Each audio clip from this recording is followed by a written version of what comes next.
Start. Hello everyone, my name is Hilden. Today I will talk to you about city animals.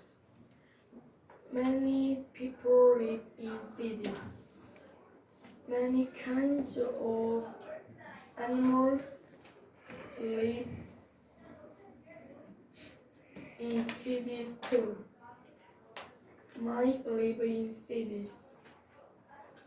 They eat food people throw away. Geese and dogs live in cities.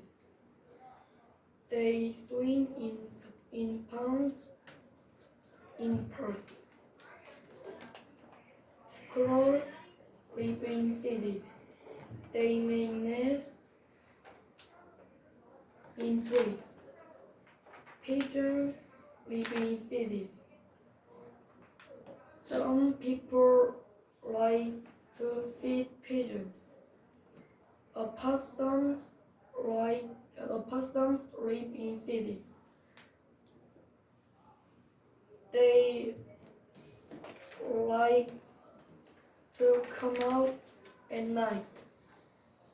Hawks live in cities.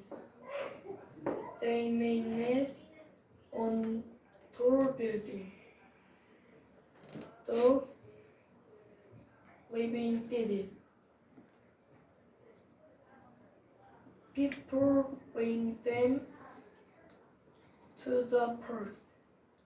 Raccoons live in cities.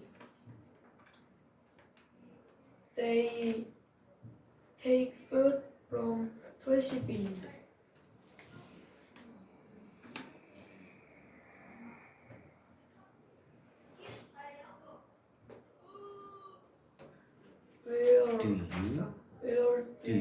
Do you see animals where you live? What kinds of animals do you see? Thank you for listening.